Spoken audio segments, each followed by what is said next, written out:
The Swiss flag, it's immediately recognized all around the world. But what does the bold and simple design symbolize? What does it reveal about the origin of Switzerland or our cultural identity? We invite you now to discover our traditions, our values, and our Christian history. Because you see, the Swiss cross is no mystery at all.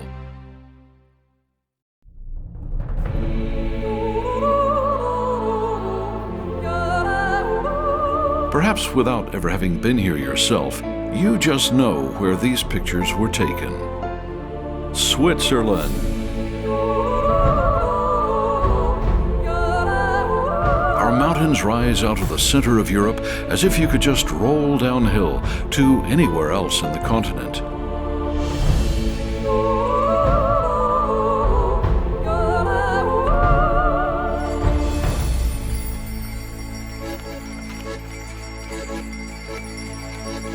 People come from everywhere to experience the magnificent landscape, trying in any way possible to take some of the beautiful scenery back home with them. Like this film crew from India, producing a high-budget Bollywood movie. The climactic sequence is set on a mountain in snow and ice. When the film is seen, Switzerland's image will again be reinforced in distant corners of the world. It's the same vision that immediately sweeps through your mind when you hear the name Switzerland, right? But who are we really?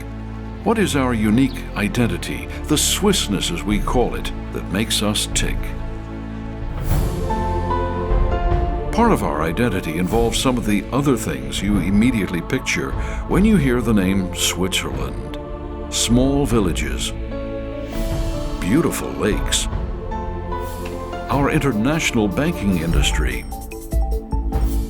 precision Swiss watches, our gourmet cheeses, and of course, rich Swiss chocolate. If these things shape your image, that's fine, but you'll discover now, Switzerland is more than chocolate and cheese.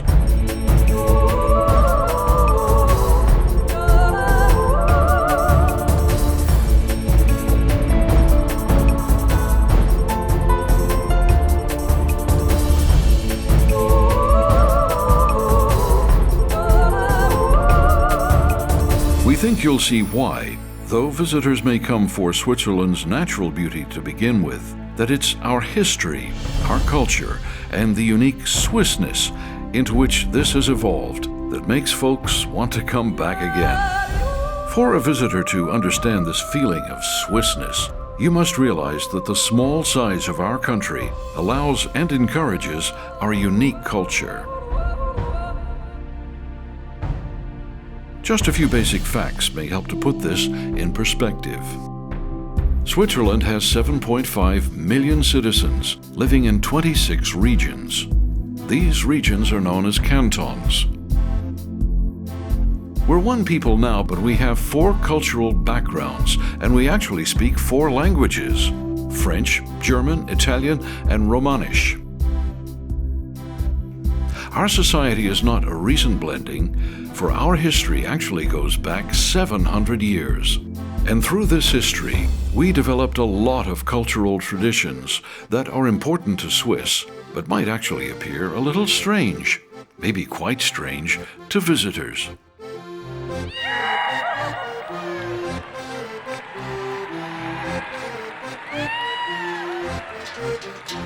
Take these people with the yellow trousers and the red jackets. This procession is an annual event, repeated all over the country, that goes back generations. Everyone takes their traditional place. First come a boy and a girl, followed by some goats. Then come the herdsmen, the cows, and at the end, the owner of the animals. This is how the herdsmen go off to their grazing place in the mountains at the beginning of summer. They'll stay up there through the season. This kind of peaceful life is portrayed in the famous story of Heidi and Peter. Heidi's longing for the mountains and her desire for the simple life is something a lot of people all around the world can identify with still today. And Switzerland would seem to be a place where such a life is still possible. But we're not all peace and quiet and alpine solitude.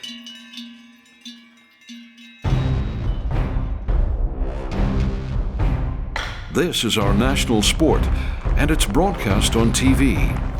Wrestling is a part of the Olympic Games, but this very specific kind of physical contest has an even longer tradition. The men hold each other's trousers and try to swing the other's body until he lands on his back. It's a move that mimics flipping over a large block of cheese. These are battling herdsmen and farmers, mighty butchers, carpenters and cheesemakers and the like. They're not professionals. They are strong, proud men who would not fight for money. It's a strange dance as they try not to touch the ground.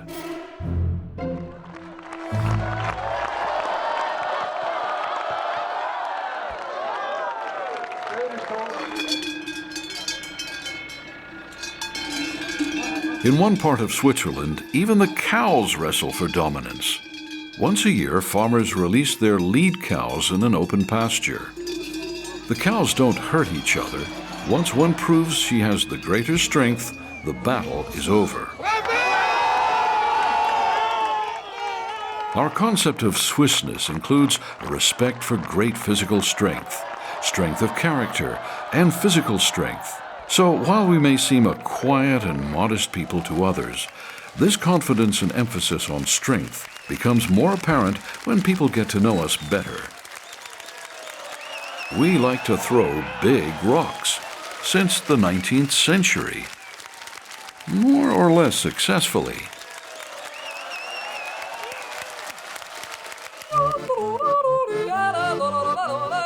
We even turn flag throwing into a contest. It's an exuberant expression of happiness, actually.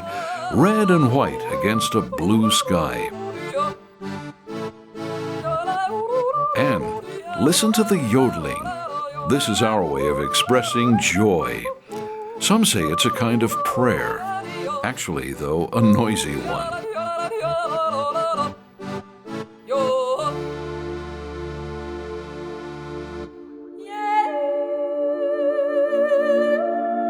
To understand the Swiss mentality, it might be helpful to step out of the country for a moment to neighboring Italy, to Rome. Here you find an extension of Switzerland that's symbolic the world over. Do you know that Swiss soldiers in traditional uniform guard the Pope in the Vatican?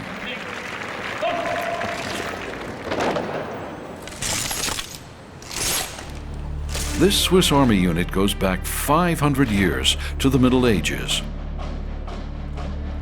During a period of famine and poverty in the 16th century, Swiss soldiers served under foreign rulers, as was common in Europe at the time, and they were known for their courage.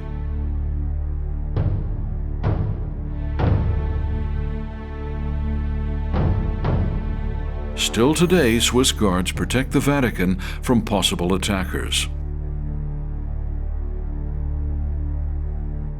Visitors say that we appear to be a modest people, but we do feel pride in our traditions and the positive attributes of our country and our contributions to the world.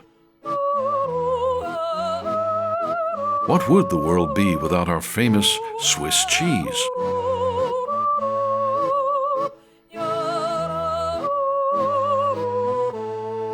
We have good taste for sure.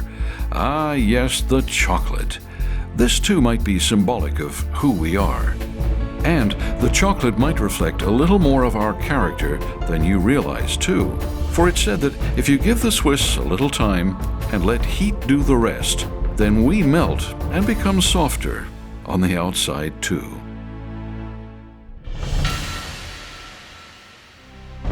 This famous mountain, the Matterhorn, is a national metaphor, strong and imposing against the alpine sky. After Mount Everest, of course, what other mountain in the world is more recognized as a landmark of national identity? The first time you stand before the Matterhorn, you will understand, you will feel why it is so important to us. It represents those elements of Swissness involving strength and stability. We're a deeply rooted people, like our mountains, as permanent as the Matterhorn through time. And speaking of time, there is that other stereotype, the Swiss watch. Fine timepieces are an expression of our reputation for careful detail and precision. They're also an historical marker in Switzerland's transition from an agricultural country to a modern state. Today, Switzerland is among the world's technological leaders in research and development of precision tools. Precise, dependable, punctual. These are words that are commonly used to describe us. After all, we have had over 700 years to develop into a modern state and earn our reputation as a smoothly ticking nation, if you'll pardon the comparison. And we continue striving to maintain this. Perhaps you've even carried an example of this cutting-edge attention to detail around in your pocket in the form of a Swiss Army knife. Would you believe this? Switzerland has produced 113 Nobel Prize winners, in spite of our small population. We have not been blessed with natural resources like oil, metals, and gold. We've had to learn to make the best of what we have and the challenges this presented. Necessity has been the mother of invention here. Our mountain lakes are not just scenery. Water is at least a plentiful resource, so we built huge dams to meet the nation's need for electricity.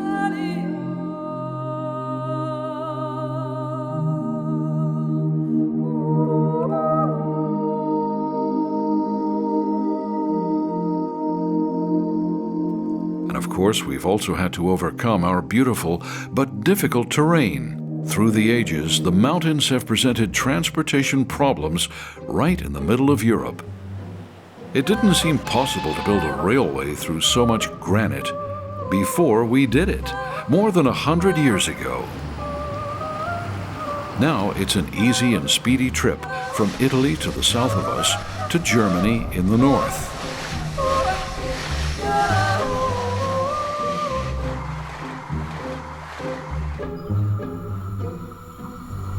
The Swiss train system is a model transportation network. We may be world champions when it comes to utilizing trains. A greater percentage of our population uses rail travel than any other nation because trains and buses can take you to almost any part of the country, and schedules are reliable. It's part of our being energy efficient and environmentally conscious.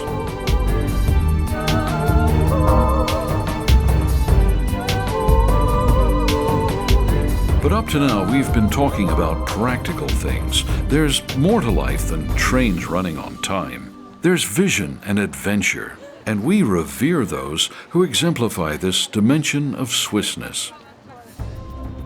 Bertrand Piccard, for example.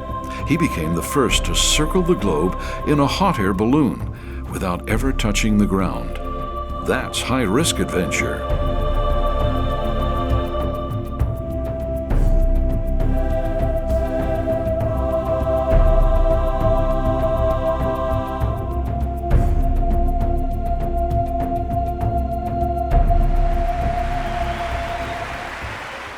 At the top of our list of national heroes is Roger Federer, one of the greatest tennis players of all time.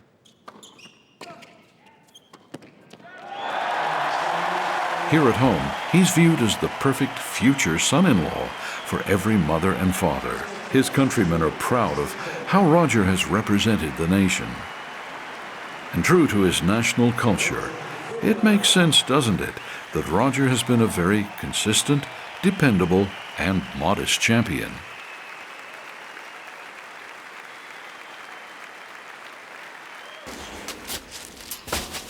Visitors to Switzerland observe how clean the country is. Our waste recycling system is highly organized, and we learn to recognize the importance of this. So we always come back to protecting the natural beauty with which we've been blessed.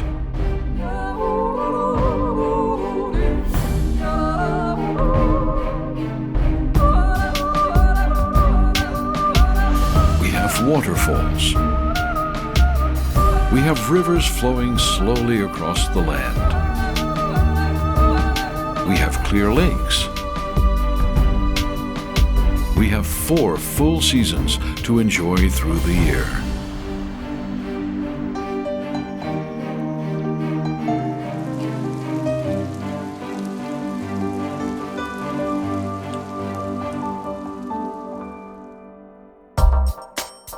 Urban areas also emphasize attractive environments.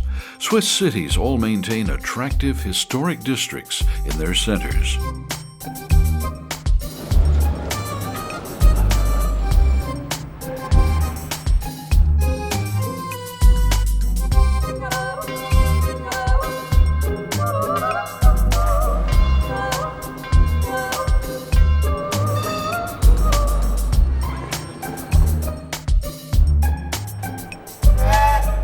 The most international of our cities is Geneva. It's almost like a small city-state in itself. Here, the historic reformer Calvin lived. He initiated and influenced the Protestant Church worldwide. This is the home headquarters of important international organizations like the Red Cross, which was founded by Henri Dunant, a citizen of Geneva. In 1859, after seeing the horror of war at first hand, Dunant dedicated himself to helping wounded soldiers, and the Red Cross was born. So, if you thought of the Swiss as being focused only within our borders, that's not an accurate picture. The Swiss have been centrally involved in humanitarian aid and diplomacy throughout history.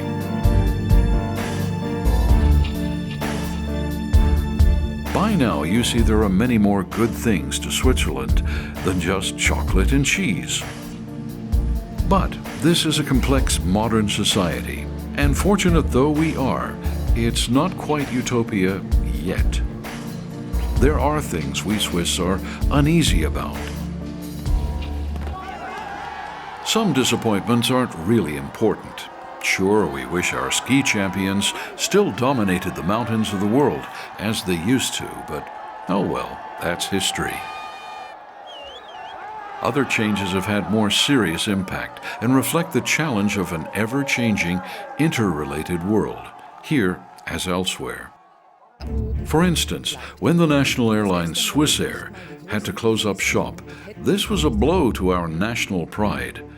How could our strong economy suddenly be paralyzed and a seemingly impossible situation develop overnight? Our proud national airline bankrupt, grounded. Travelers were stranded and angry. Later, battered Swissair was bought by a foreign company. What a disaster! There have been embarrassing problems too in our well-known banking industry. While some Swiss banks have grown to be important world players, others have been badly mismanaged. Not at all in keeping with our commitment to efficient operations. There was a public scandal that was very disappointing to the Swiss. In a world that's now shrinking, we've come to realize that our view of Switzerland can't be as idealized as in the past.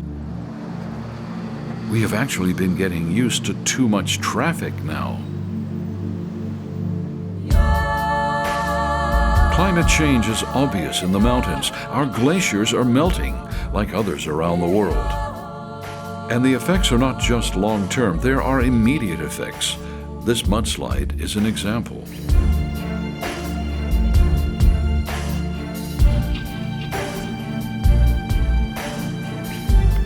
Social problems reflect those of other industrialized nations as well, even though Swiss citizens are relatively prosperous. Drug abuse is a problem. Suicide rates are high. When Swiss are polled about whether they're happy, the sense of contentment is lower than in times past. Our divorce rate is at 50%. We mention all of this just to make clear that Swiss are no different from other people, no better or worse. Even our weather forecasters sometimes don't seem to be able to accurately predict the weather. So we try to keep our sense of humor and stay even-tempered. But let's talk about Swissness on a deeper level. Some things about our culture are different than in other nations. One of these issues is our development of direct democracy. We don't simply elect politicians to represent us in Parliament and then leave them to wrestle with society's problems. We rely on all citizens being involved. Policies are determined by public referendum. In most regions, we get together and raise our hands to say yay or nay directly. This is more than a political system built on active participation of all citizens. It's a change in consciousness, a recognition that we all have responsibility for the success of our culture. And it's historically important to us that we are a nation of choice. Cultural groups that don't even share the same first language may have differing interests at times, but are working towards the same goal of what's best for everyone. There are French-speaking Swiss who are culturally close to the French, just as Italian-speaking Swiss are connected to the Italian culture. But all choose to identify themselves as Swiss. In fact, 30% of Swiss citizens were actually foreign-born.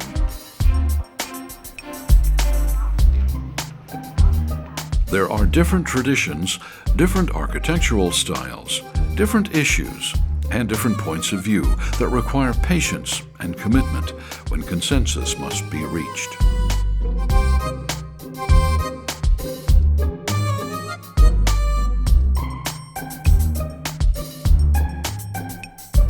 And so we're experienced in that collective philosophy, which we often represent to the world, neutrality.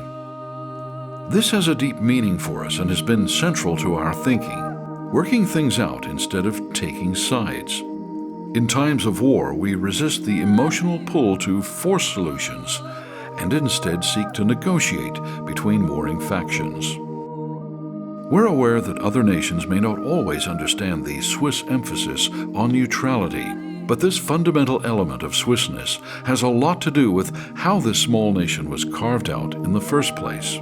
It was through war and conflict over centuries past that Switzerland came into being.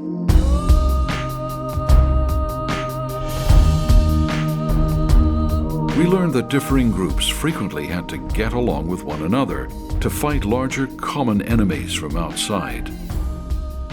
It was through cooperation and compromise that we were able to resist various empires throughout European history, to remain free and independent.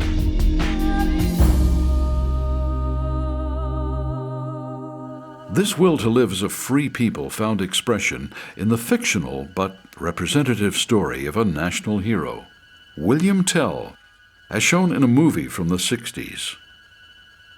In this story, a farmer and deer hunter in the mountains of Switzerland refuses to pay respect to an oppressive king, and for this he must be punished. With bow and arrow, he must shoot an apple off his son's head. His aim is true, and the boy lives. Even today, many Swiss can identify with this tale of calm courage and a steady hand. Now, what really happened in those times was that oppressed Swiss refused to pay taxes to a foreign power. And they met in secret and promised to stand side by side to protect their land and families. Calling upon the help of God, and in His name, they founded the Confederation of Cantons, the beginning of a nation to which they swore allegiance in the year 1291. They experienced the will to remain free as their fathers before them, and to trust the mighty God. They swore to stand together in times of need and danger, and vowed they would die before living in slavery. The covenant was written down, beginning with the words, "In the name of God," and ending with, "If this is the will of God, it will never end." This ancient document is exhibited in the parliament of one of the founding cantons. Throughout the centuries since, Swiss citizens have celebrated our national holiday on August the 1st, remembering this humble beginning. People light fires on hilltops to remind one another of a small and faithful bond that grew into a nation of distinct character, unique in the world. The symbol of that newly formed confederation was a white cross on a red background. So you see, the Swiss flag symbolizes a religious dimension of the covenant. Still today, it reflects our strong spiritual heritage. The signs of that faith are commonly found throughout Switzerland, crosses symbolizing the resurrection of Jesus, just as Switzerland's founders believed in this over 700 years ago.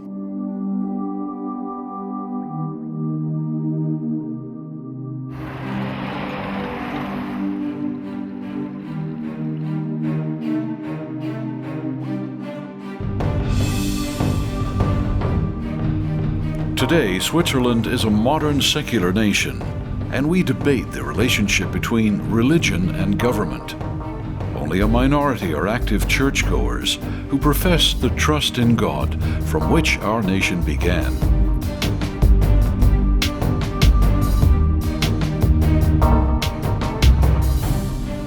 There is, however, a growing number of Swiss, whether they raise this as a public issue or not, who believe in Jesus Christ as the fundamental difference in their lives, with the same commitment as the founders of the Swiss Federation. At Christ's Day in Basel, over 45,000 believers of different backgrounds assembled to thank God and pray for Switzerland.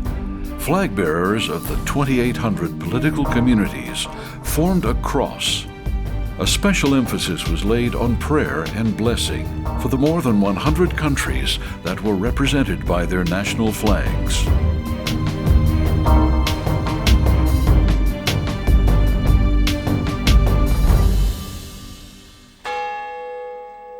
Throughout our country, church bells call people to remember the foundation upon which Switzerland is built, and to think about a truth beyond themselves. Is that not what life is really all about, anywhere? And in this way, too, are we Swiss not like people of other nations? So, now you know about that white cross on a field of red. Now you know what has been right there on the national flag from the very beginning, that our culture and lives are deeply rooted in Christian faith. Now you know that Switzerland is more than chocolate and cheese.